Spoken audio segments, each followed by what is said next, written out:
Good afternoon, or if you are watching from China, good morning. I am Pascaline Dupin, the faculty director at the Stanford King Center on Global Development and a professor of economics at Stanford. Thank you for joining today's event. We are here to discuss the potential and the need for collaboration between China and the US on climate change. Some housekeeping details to start. The discussion is being recorded, and the recording will be available on the King Center's website early next week. If you have questions for the speakers, we invite you to type your questions in the Q&A box at any time. Professor Daly will be asking audience questions to Professor Chu after his presentation. Now, let me say a few words about the King Center. We work towards the goal of alleviating global poverty, and we do so by supporting research that informs, shapes, and stimulates policies on global development issues. One critical issue, arguably the most pressing issue of our times, is climate change, which, as you know, will have and already has a disproportionate impact on low-income countries and on the poorest within those countries. Working on big challenges like climate change requires a multifaceted approach and the perspectives of a multiplicity of disciplines. So the center does this by supporting large-scale faculty initiatives and emerging scholars from all 7 of Stanford schools, and by facilitating student opportunities at Stanford and abroad. We also regularly convene stakeholders from across campus and engage with policymakers and thought leaders in the public and private sectors. We are very excited to be here today, engaging in this timely topic. And with that, I will now pass the stage to my colleague, Scott Rosell, to introduce Sky and our esteemed guests. Hello, everyone. My name is Scott Rosell. I'm the Helen Farnsworth Senior Fellow and co-director of SCCEI, SCCEI. That's the Stanford Center on China's Economy and Institutions. It's actually the newest center at Stanford. We just started several months ago. For those of you who don't know us, SCCEI is home for empirical, multidisciplinary research on China's economy. The goal of SCCEI and its affiliated faculty are really to provide dispassionate, fact-based research that can help policymakers, business leaders, general public in China and in Washington, New York, Silicon Valley, across the U.S. to navigate, the most important relationship in the world, but one that's been increasingly fraught as of lately. The 3 words that describe us are multidisciplinary. We work across the spectrum from economy to political economy to social development, including the environment.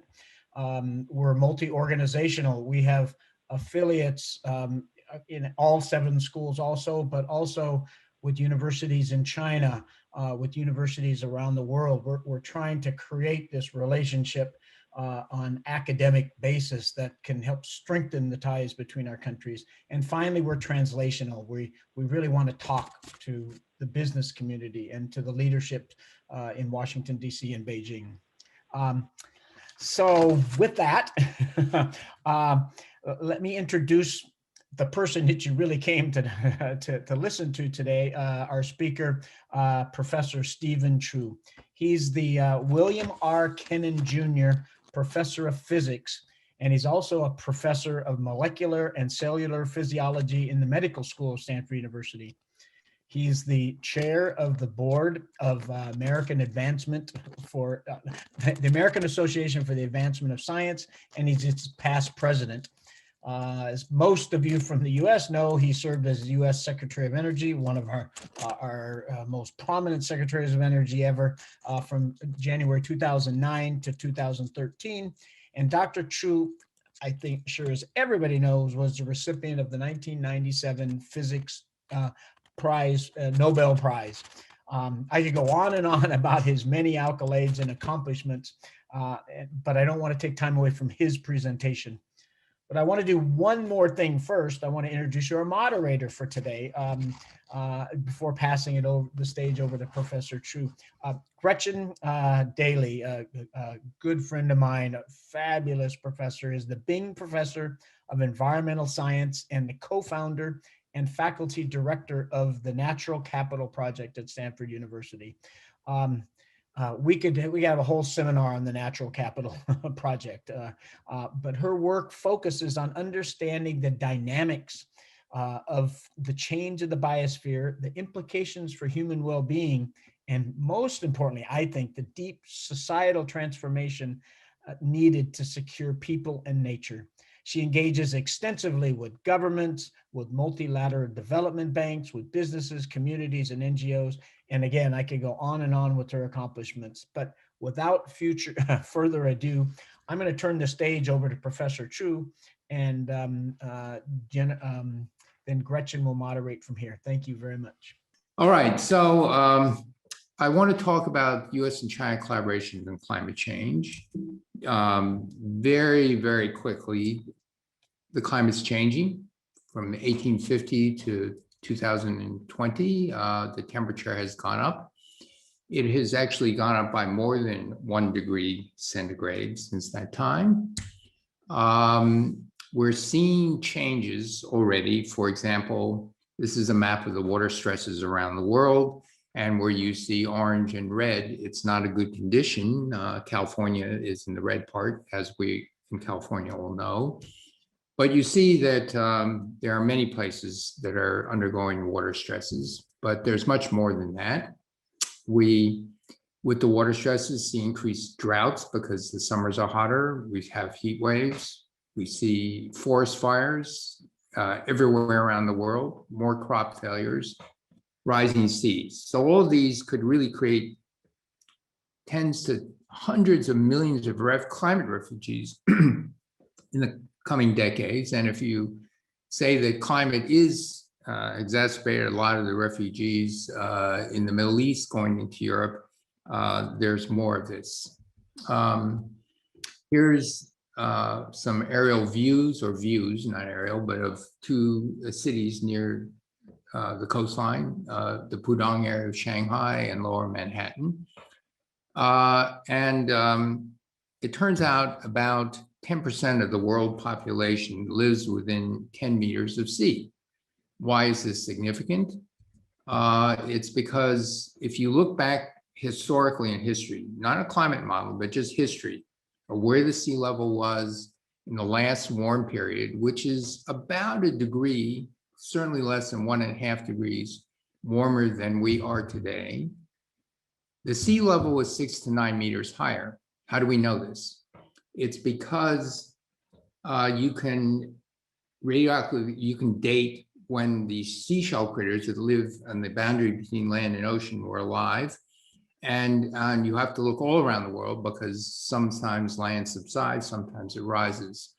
And so this so long ago, 69 meters higher, which means much of the stuff you see would be underwater.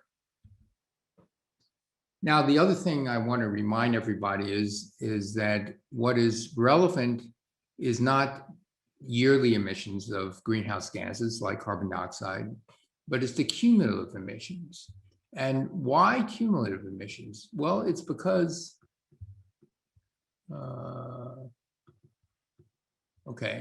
it's because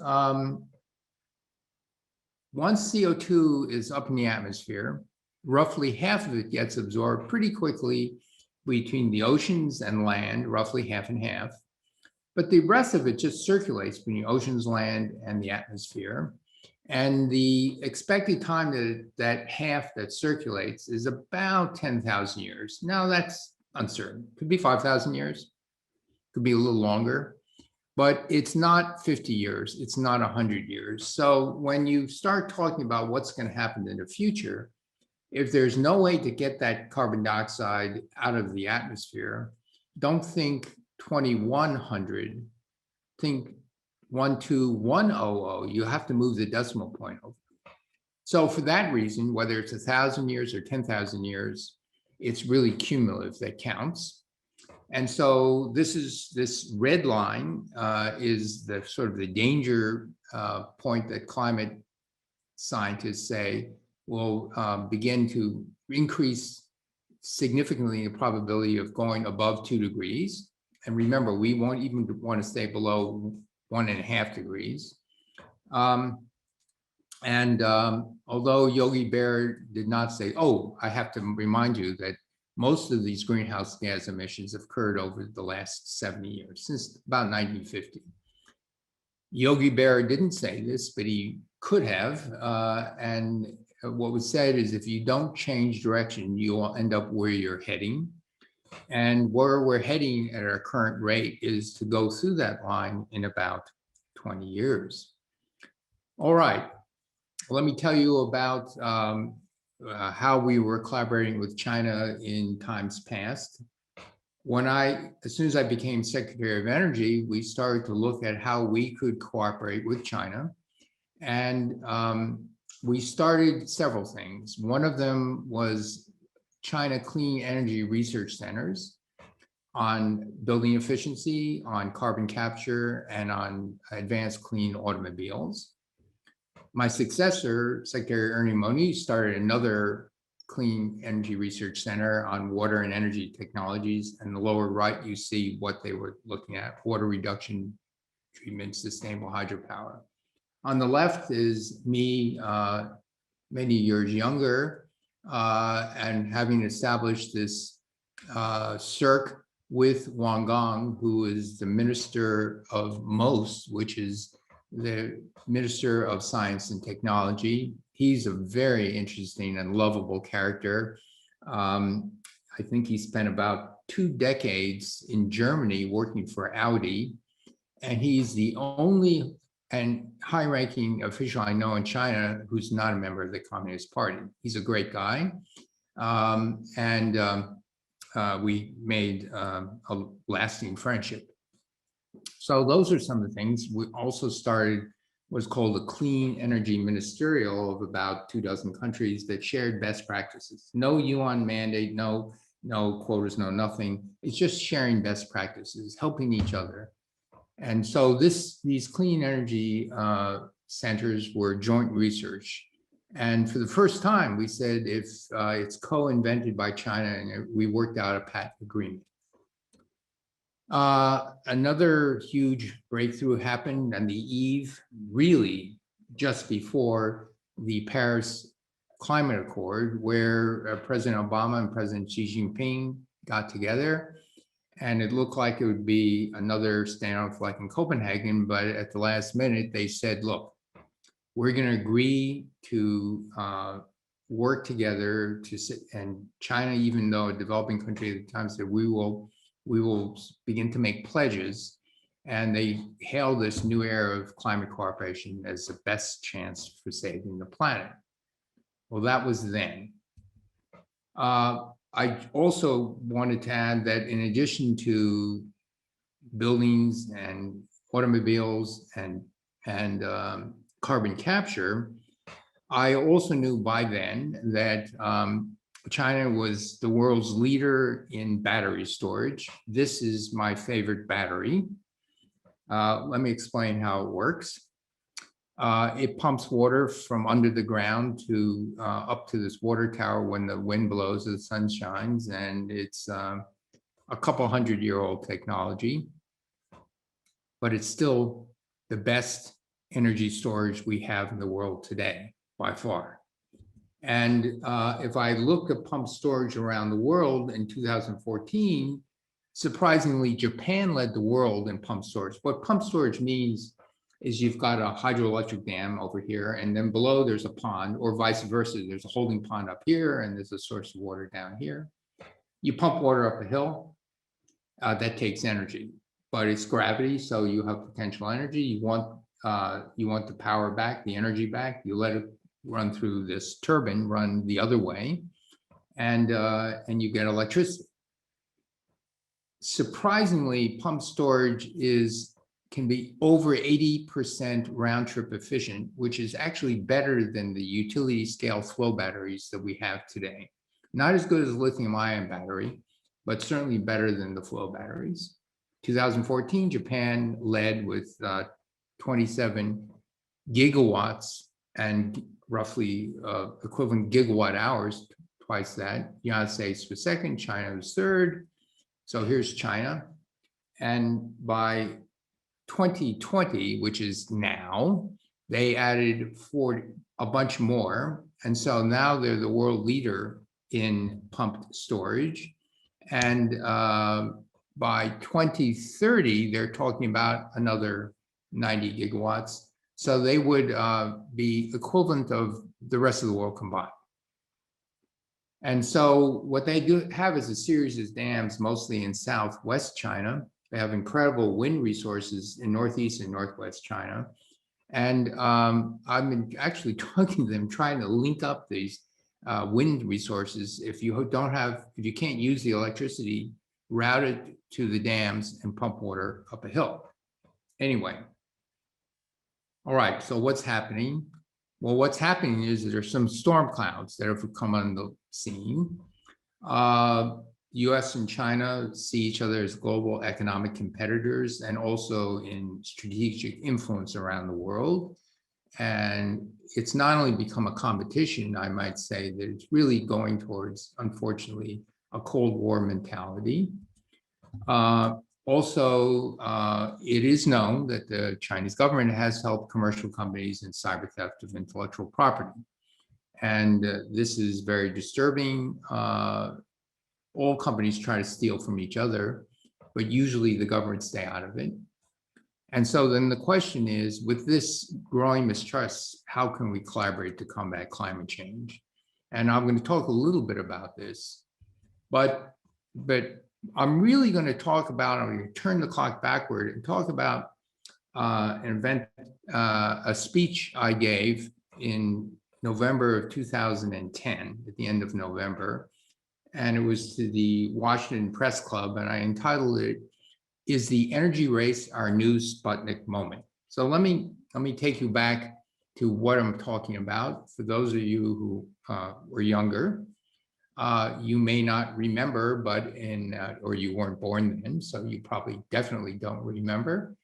But on October 4th, 1957, the Soviet Union put a little 184-pound satellite, about the size of double the size of a basketball, in orbit. And it was a satellite, and this was the headline in the New York Times.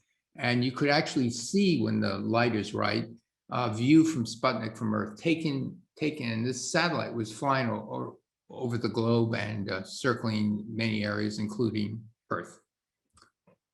All right. A little more than a month later, President Eisenhower responds to the Sputnik with a major speech. And surprisingly, he did not call for more military spending. And I'm quoting a part of that speech. He said, "According to my scientific friends, one of our greatest and most glaring deficiencies is the failure of us in this country to give high priority enough to scientific education and to the place of science in our national life. One great future danger is that no amount of money or resources currently devoted to it can fully meet.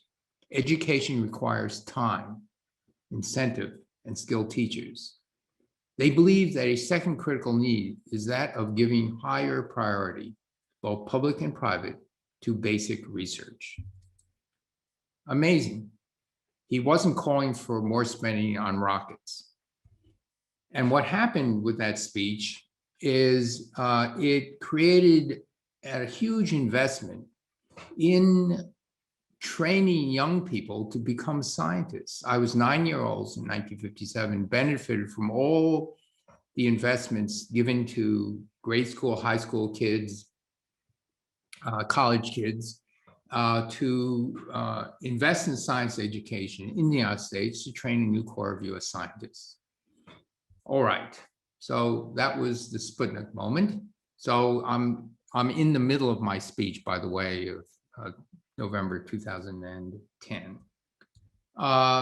U.S. science and technology is at risk, I said a decade ago. In 2009, 51% of U.S. patents were awarded to non-U.S. companies. China has gone from 15th to 5th place in international patents. I think it's either 1 or 2 now. The World Economic Forum ranks the U.S. 48th in quality of mathematics and science education. And China's Tsinghua and Peking universities are the 2 largest suppliers of students who receive PhDs in the United States. So I went on to say, innovation adds wealth of society. Science and technology, research and development lie at the heart of innovation, and leadership and innovation cannot be taken for granted. So I give examples of innovation. Ford Model T in the assembly line, the first transistor, integrated circuits, the first airplane, the invention of satellite communications and global positioning satellites, search engines, and essentially the internet. They all came out of the United States. Great history. But let me also remind people that if you, for example, consider the Ford assembly line, Ford didn't invent the assembly line. He made it better. He certainly didn't invent automobiles or internal combustion engine cars. That was done in Europe. And so what the United States did in those early days is they took developments and inventions in other countries and made it better. Sound familiar? In any case, now the transistor integrated circuits airplanes were different. All right, so I go on to say for over a century, America has led the world in innovation. Today, that leadership is at risk. And and then I went on to quote the then premier of China, Wen Jiabao, who said, we should see scientific and technological innovation as an important pillar and develop new industries of strategic importance. Science and technology is a powerful engine of economic growth. We'll accelerate the development of low carbon economy and a green economy so as to gain advantageous position in the international competition. What was he talking about? He was saying, because of climate change, because of these things, we know what the world will need in the coming decades. We want to be leaders in this world. And so I was saying, that's great. What about us? So we face a choice. Will we be the innovation leader or fall behind? And I was talking about science, technology, innovation, and discovery in energy, in clean energy, and we really couldn't afford to. All right.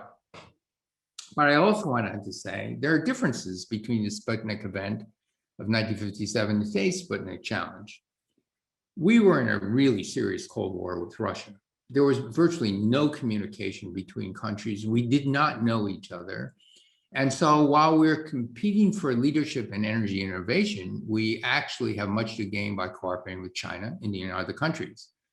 China has the best high voltage transmission system in the world. They're leaders in high voltage transmission technology today, as they are in pumped storage. And so there are many, many things. We no longer have the monopoly on technologies. And in 2010, I said that China will build new buildings to house 350 million people. That's one US population that move from the countryside into the cities, and 80% of India's infrastructure doesn't even exist today. So these are new markets and new laboratories for innovation. All right, so that's I said more in my speech, but here's transitioning out of the speech. There was a postscript to my November 29th, 2010 speech. Obama liked it. And so 2 weeks later, President Obama talked about our Sputnik moment in his State of the Union address. And we couldn't help but notice what China was goals and what they wanted in technology development from Wen Jiabao and others were exactly the same things that President Obama and I and others wanted for the United States.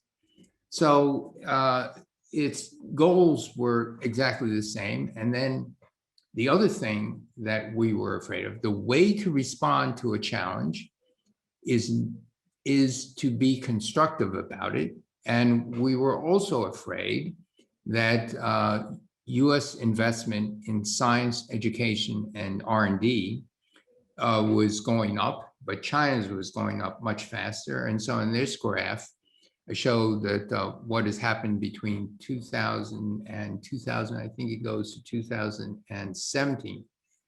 And then what I did is I took the published reports of what China's increase in R&D was since 2017, and it has seemingly passed the US and of course, Europe. The response is we should think of Eisenhower and increase investments in science, technology, and STEM education, and not erecting walls to international collaborations and basic research. Well, that was the thought. I should also mention that immigrants have been added immensely to our scientific and technological excellence. For example, if you think of Nobel Prizes and you think of American Nobel Prizes, it turns out 34% of all United States laureates, that's where they were when they got the Nobel Prize, were actually first generation, which means they were born in other countries. And if we count second generation immigrants, I'm a second generation immigrant. My parents came to the U.S. to study in graduate school at MIT and had us. And it's very likely, it's hard to count because the Nobel laureates don't sometimes identify where their parents came from. I'm guessing half or more. Turns out that all 7 physics Nobel laureates born in China earned their PhDs in the US and became American citizens, which is telling in several respects. One of the things it's very telling is that the US education system in graduate school and postdoctoral education is, in my opinion, still by far the best in the world. All right, what else? It's not about Nobel laureates, it's also about foreign students. And as we all know, foreign students, this is from a Jason report commissioned by the National Science Foundation and looking at fundamental research security a couple of years ago. And foreign students represent roughly 35% of the graduate students throughout science, health, engineering. In physical sciences, over 30% of masters, over 40% of PhDs are foreign. And China alone counted for 34% of this total, okay? Many of the students would come to the United States, fall in love with our country, and set up roots here, raise their families here, and so on and so forth. So we have benefited from this immensely. So here's where we are in terms of the challenges and stresses we face. So I'm just going to start the point in the remaining minute or 3 about this. What do we do about it? And it's really about growing mistrust. And how do you reverse growing mistrust? We have mistrust across America between rural and urban, between political parties, and we have growing mistrust internationally as well. And I can say for certain that if we retreat into our own political bubbles, communicate only with those people who are in our little spheres of communication, which includes university people talking to university people, and building walls between countries does not build trust. In fact, once you stop communicating with people, demons start to appear, and it's very, very bad. So I'm going back to this Jason report and what the United States should do about academic research and the potential for so-called academic spying. And so they talked about something called a National Security Decision Directive, 189, and it was established by President Reagan and reaffirmed by 2 other presidents since then. And it defines fundamental research. Fundamental research means basic and applied research in science and engineering, the results of which ordinarily are published and shared broadly within the scientific community, as distinguished from proprietary research and from industrial development, design, production, and product utilization, the results of which ordinarily are restricted for proprietary or national security reasons. It goes on to say, it is the policy of this administration that to the maximum extent possible, the products of fundamental research remain unrestricted. It is also the policy of this administration that where the national security requires control, the mechanisms for control of information generated during federally funded fundamental research in science, which is defined as that which will be published. Technology and engineering at colleges, universities, and laboratories is classification. No restrictions may be placed upon the conduct or reporting of federally funded fundamental research that has not received national security classification. An amazing statement, right? Now, before you publish, you keep it the secret within your group. You don't want to be scooped, but after you publish, it becomes universal. And so this is what is the basis of how the world does science. So what is happening today in DC? Well, there are forces pushing to restrict university science collaborations and the training of graduate students internationally, but it's really aimed at China. Very, very scary stuff. The Chinese American professors all over the country are feeling they're being watched, as are the graduate students and postdocs. All right, so we must safeguard against attempts by China and other countries to gain early inappropriate access to what U.S. researchers are doing in fundamental research. But that's only, trying to get a peek under the hood before you're ready to publish. But restricting international scientific collaboration with China and non-approval of student visas of Chinese PhD students are not in the best interest of the United States. Think of it, a third of the graduate students in science and engineering are from China. Now, in closing, I'm going to return to Eisenhower's speech and its response to Sputnik. And he said, although tonight's purposes, and remember, his speech was a month after Sputnik, he came out to assure the American public the national security was not at risk. But really to say, we're going to invest and we're going to triple down on science education and grow our most precious asset, the intellectual capability of our people. So he says, I stress the influence of science on defense. Tonight's purpose, I stress the influence of science and defense, the peaceful contributions of science to healing, to enriching life, to freeing the spirit. These are the most important products of the conquest of nature's secrets. Never shall we cease to hope and work for the coming of the day when scientists can give his and her, that's mine, full attention not to human destruction, but to human happiness and fulfillment.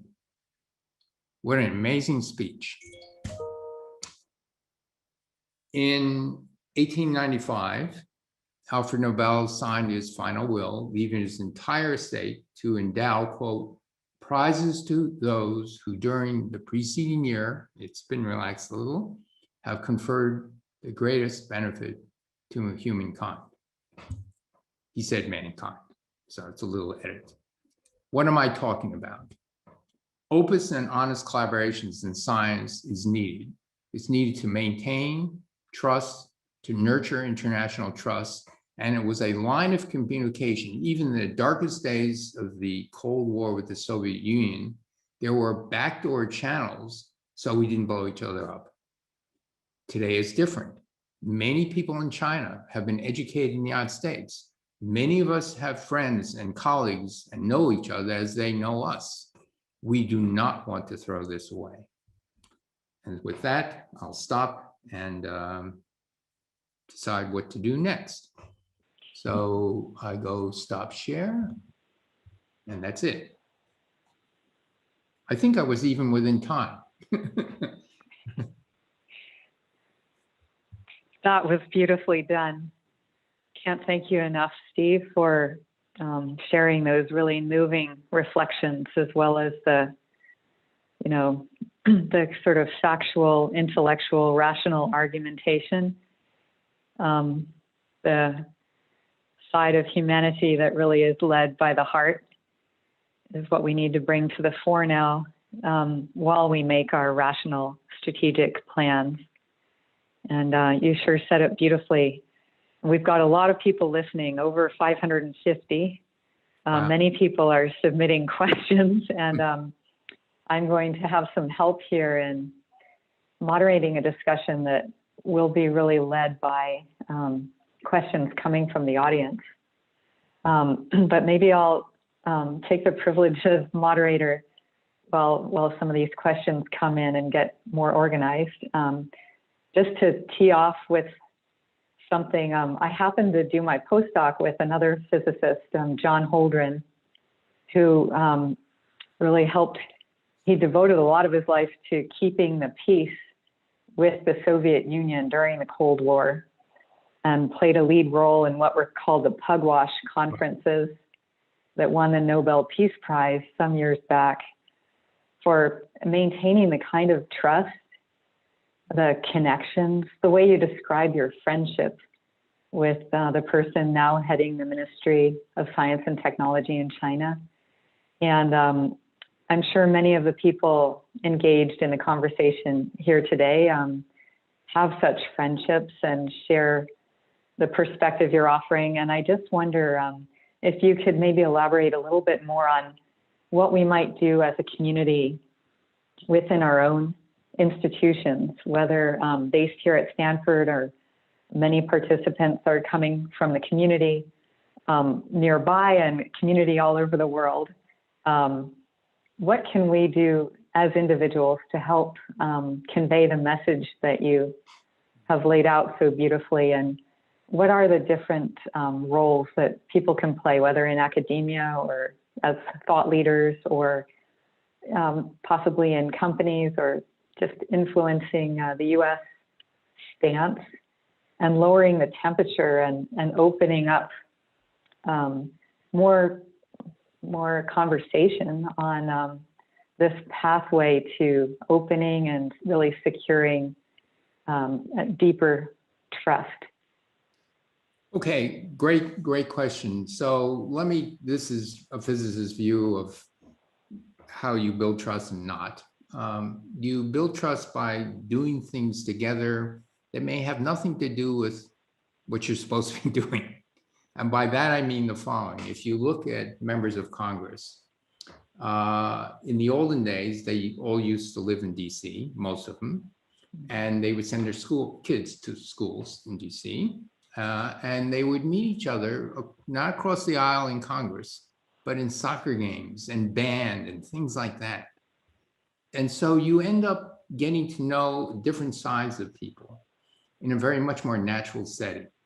Now, it's very natural if you're a collaborator and you have a common interest. And let's say I have Chinese colleagues and we're trying to figure out nature.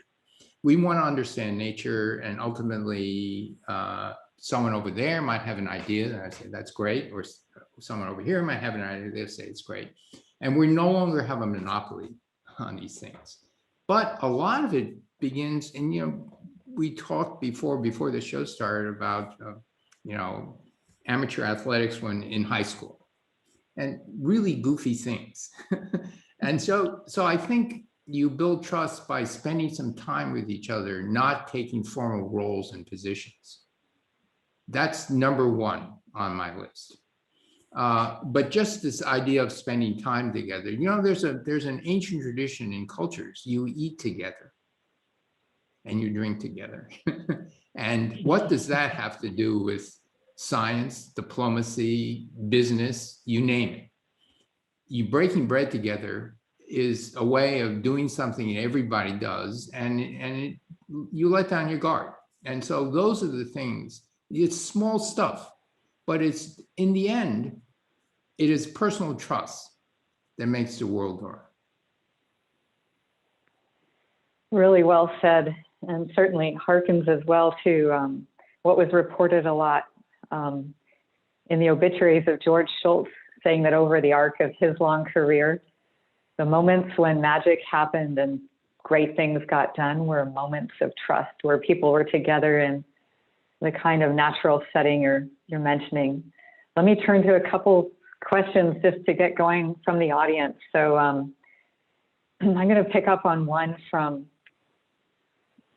perhaps a student asking, what advice do you have for young Chinese PhD students in the West, or maybe young people who've recently finished their PhD who feel the tug in both directions. How can young people such as them help reduce tensions through science? Mm-hmm. Well, first, we're in a very sad state of affairs now because of the rhetoric of the previous president of COVID. But then, this economic competition and saber rattling is going to exacerbate that, and it ignites blatant racism. I'm going to be frank about this, and it's tragic. And so so people will feel uneasy, but I would say to those students, look at some of the great sides. Most Americans are decent, great people. And I think I'm hoping this is fueled by Minar, and it will pass. There are opportunities in China, but then you're giving up other things. You're going to be giving up a significant amount of ability to express yourself freely. You will be watched very closely, and that's no secret. Every classroom in China and major university will have a watcher. Universities have two lines of authority. There's a president provost, the academic line, and there's the government line. And the government line has significantly asserted more authority. In one university where I have some colleagues and friends, Fudan University, I have colleagues and friends in Tsinghua, Fudan, all over the place, but it was, and Fudan used to have as one of its major stated principles is academic freedom. A couple of years ago, that went away. And they took it down and they said, it's allegiance to the party. And the students of Fudan protested. And so this is not a good time. And so now I'm going to be selfish. I'm an American. I would want them to stay here.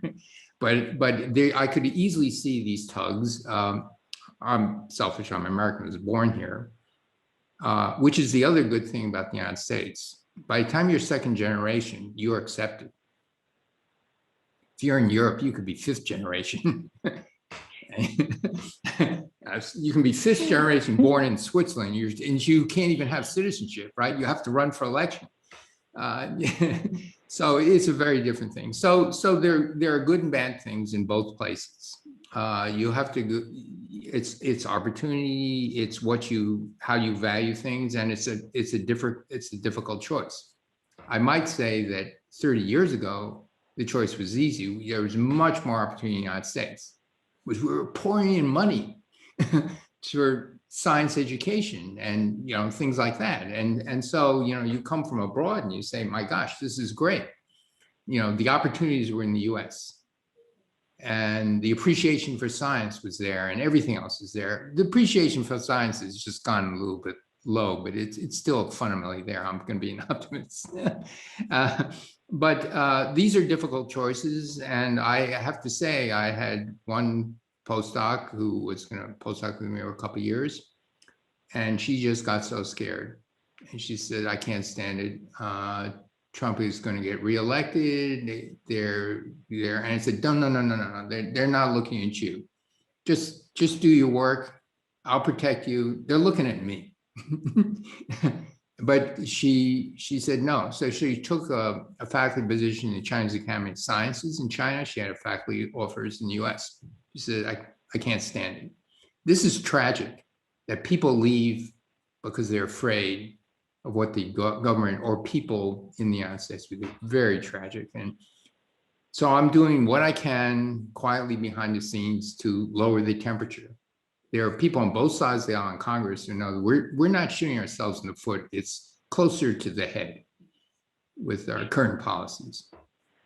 Yeah, we're getting a lot of good questions pouring in now, actually, on the themes you're touching on. So I'm going to convey maybe 3 questions so you can kind of play through them. That there are 3 that kind of come in a bundle. Sure. So a lot of people are writing in about how much decision makers, politicians focus on economic dimensions of security. And so asking, what would a healthy level or type of economic competition between the U.S. and China look like when it comes especially to climate change? Do we need to choose between collaboration and competition? And related to that, if you can hold all these in your head, but relatedly, what are some of the biggest opportunities for U.S.-China cooperation, presumably in the economic dimensions, as well as driving real impact globally to tackle climate change? And wondering then, looking ahead, whether the upcoming climate summit to be held in April by the Biden administration, could that be a moment to have an icebreaker here? Any reflections along those lines? Yeah, I indicated very briefly and indirectly in some of my talk. If you think about, let's say, the electrical system in China and the United States, we build these electrical systems domestically. You're not going to put that on a boat and ship it overseas. You could put transformers and things like that, but the installation of the grid, you don't put. So what can we give to China? What can China give to us? China, as I said, is a leader in long distance transmission distribution, ultra high voltage. What are we good at? We're actually pretty good at very complex systems that know how to juggle. And as we go to renewable energies, it becomes much more important. How do you juggle both long distance transmission, local distribution, intermittent sources of wind and solar? We're better than China at that, because China will say, okay, we'll build this many wind turbines, this many solar, huge amounts of water, but it's excess and they dump it in the ground.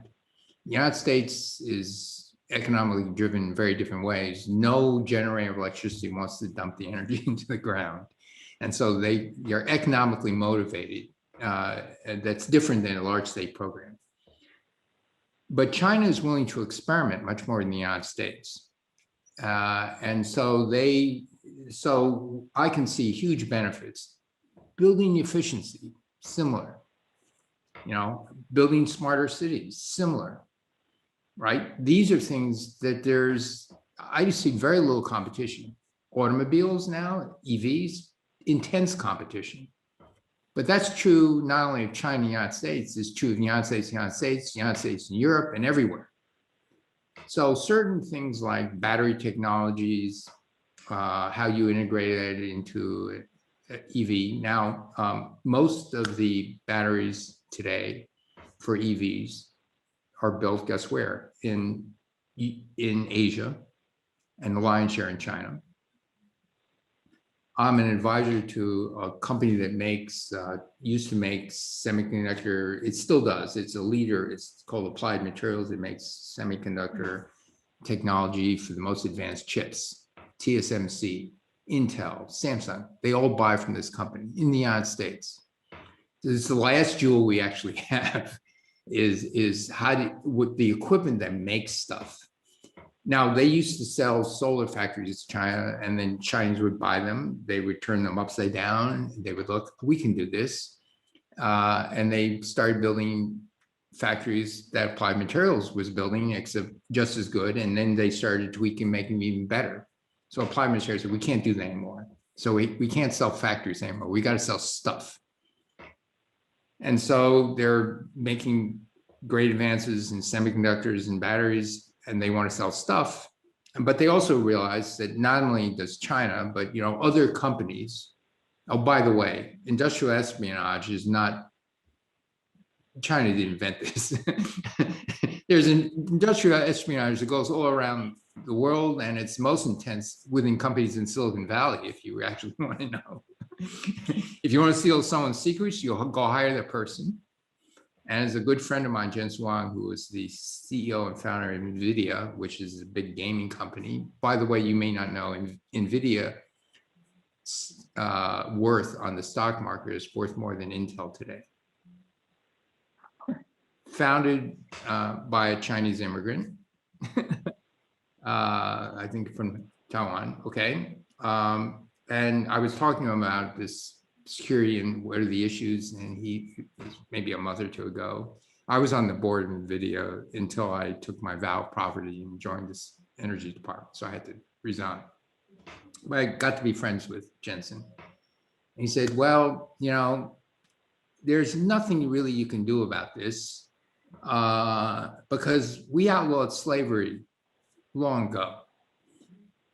And he said, you know, if you want to keep company secrets, you're not allowed to let people leave. And that's how Silicon Valley steals from each other. And that's how everybody tries to get, you know, they hire their people. And he says, the only secret is you out innovate and you keep up the pace of innovation. When it becomes a commodity and something, you know, then you have nothing. And so again, I go back to, you know, don't get defensive. You know, when the Germans and then the Japanese started building better cars, what did U.S. automobile manufacturers do? They went to Congress and said, erect tariffs, keep that stuff out of, you know, not make better cars. And then there was a lot of pressure, and then the companies will say, well, we'll build a factory, you know, Toyota will say, we'll build a factory in the United States, you know, a Camry factory in Ohio, someplace like that. It's, that's fine, but you'll never be able to compete with us. They built the factories, and as you know, they started making better cars, and we're competing. And you know what the last resort was? U.S. started making better cars. Why can't we?